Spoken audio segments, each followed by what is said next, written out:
la lian moi pachuwa official YouTube channel lo thira lo ngai thlathin tu zong zong te chibai kan buk le veka cheu la lian moi pachuwa la phua le asak te kan lu chil thui main thil danga pian koi masak le lok he trula hriat na a oma wangin RTC lal du omin la lian moi pachuwa puala ala phua chungchang toy te in a che vel in soi thuak don te ang kumsang ni som panga khan zone thazwal lama zo oilel te afamta ti hla rem kimi cher put khan aron salar thut maya khati aron lar thut mai kha kanau pakhat hian zonet lama rem kimi cher put hla sakhi ingai thla to em ipute ta na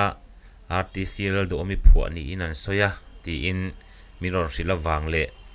kala hriat ngai lawani awangin min hril rualin ka benga verzak maya nu RTC chu kan zot chinange kati a ka zot tanghala ani chuan ni e moite ta na ka phu ania audio album zantina tan mangtha tia khan kada tela ahun lai kha chuan mi zong zong khan moite ta na ka phu ani ti an hre fur chuan ka hria he album ka sak an lo hria ta wanga rem kimite po hian miron dilan nia ti in min hril ta a ama sak nge chu ka ngai thlazuya alo moi hle nge a thlu ka changkangin rem kimi cher put sak om tak po kha ni in ka hria a nu RTC chuan tunma chuan mimal hming choya lain phu sakte kha kan chinga ipute khan madu lain phu sakte ang u atia ke chuan ani te take katimaya min phu sak ve ma khan aboral tamai sia chutia ani berin min phu sak ve man lova aboral ta ka chuan ke talin ka phu sak nga yani ti in he hla hi ka phu sak ta a audio album zantina tan mangtha tia khan kada zui tak nge ya zo oilel te ni na kha moite khan phu katia he title hi ka pe ani tun hnu hian ka hla phu le sakte hi asa chhong du emo ngai thlak le du shim emo a eng ti kong zong emo tala du'a min dil hi anom ve thina wacha patanga min lo thon ron ti tok tele min lo ngai sang der ve tu te an la oma chu wangin ka hla phu te po awain abua siam ve te tha in ka hria tuna hian lekha budanga bor sei rol hian ka bor sei tel ve meka pathian in remati chuan kumthar lama te chuan ti chua ve thei ka in be sei chunia ka hla zong solfa da vek ka du'a chu tiang tura ruwa man na siama ka hla tam jok solfa a kan da to hnuwa solfa a ka da tir tu pa computer a chele hlo maya solfa tel lawa ti chua mai ture moni katita ni ti in sangni song panga kum khan min hrila tun ma kala hriat ngai lo kapute chanchin le hla sakte da khom na le khabu sangni som pathuma kati chua po khan kalo da tel lo ani a aboral hlim khan sun na hla kha ti tham fe kan donga chanchin pukal tlanga ron ta lan la ti tham fe om boka kan mu theile keima ni nge in kan don hau chu kan da thazela khang hau kha hun rei tak kan da tha hloma kapu la lian moi pachuwa pa pisi ro kunga khan thingrama uluk taka tel tha in ada treu maya kan lo da tha uluk le lutuk nge ni tlumpi le sazu in alo lu chila lak lo khopin nuam tol na lo mangin an lo chip som nuai maya asun na hla an phua mun sang atanga an ron thon khom kan ro em kan ro awanga kan da that chu tlumpi le sazu in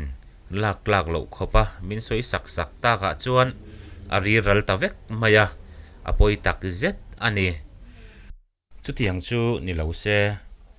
apola hla phuar ngot po hi abushana da tham hel khopatam ani nge yang tlai khun huwa hetiang hla a hun laia zai thiam lar le mi te hriat lo tak main alo siam ani ti ka hre chuak thar le khan min ti lom tak zeta a hun laia zai thiam lar ve tak radio artist lalrem sang a po khan radio lama kapute pola hla phua hi alo save bok ni in thian ten min hrila han zon chuang ai na hi ka hre si lova chu po chu pathian in min hual him zelanga kan la jong chuak thau tura ngai ta ila hetianga la tha le nal tak mai a phua tu po na mai lo tak hla hi a chan chin zia na le khabu chut ni na a talan tel turin ka hual rawa engin nge ni mimol ni chut ni na ka bo sai lai khan kan mang ngil le tatlat mai pe kan ni chu hetiang hi ani awangin a YouTube channel lama tal hi chuan om tura kadu awangin tun truma hian a che vel boruwa klem ron soi pa in heng chungchang vel hi karon soi zau du karon soi zau ta ni a he la phua tu RTC lal do minen po hian he channel a hian kan la ron lang dun thuai tura ngai la an hun lai boruak le la lian mo e po chaw te ne na anin kom chau dan te an thil ton sang te po chiang zokin kan la sewat thei tura ngai la kumin sang ni som ni pahni January thatir khan nu RTC chu ka han bia a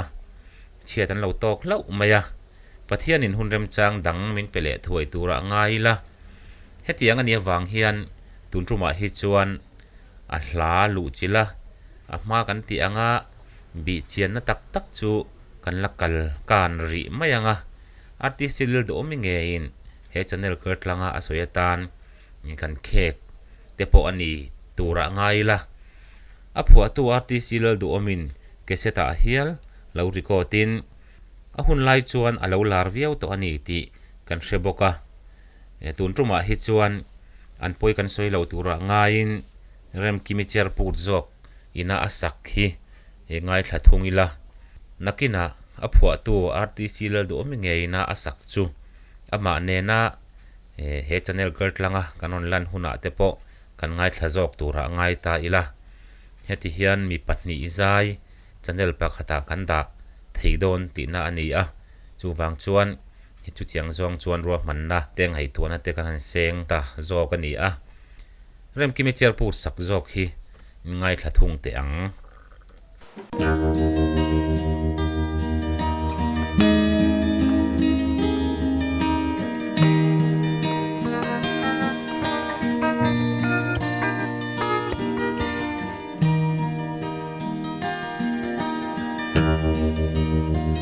dẫu ôi lêu tê phàm mít chẳng ta mô dẫu không quý lệ dẫu đâm đung lệ vàng rồng nắng xuân vang yan alo nguy dẫu ta lệ hi nút tiếng chuan lan mít chẳng tì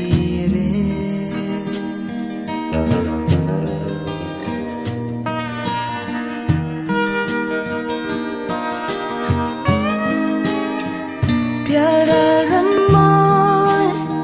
keng ni ma lang he'll be lola I chen zo falente izai tuaren mining lo tu te loai nurin au lain bang lo che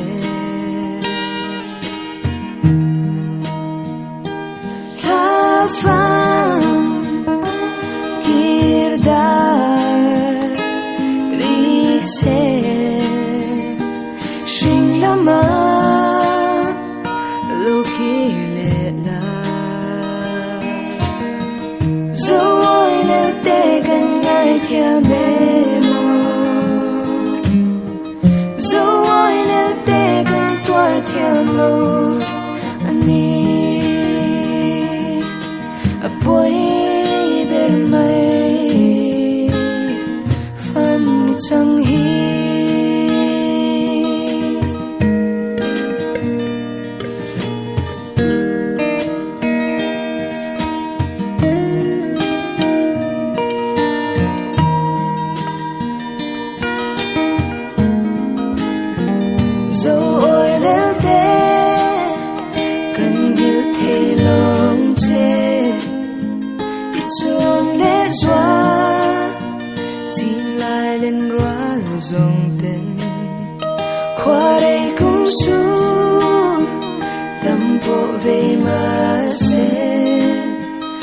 in lai ruka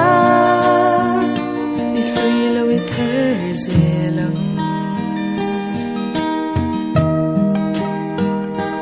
tha fan kirdar ri se shing lama lo kile la rồi leo tê gần ngay thiam đê mô rồi leo tê gần tuar thiam lô anh đi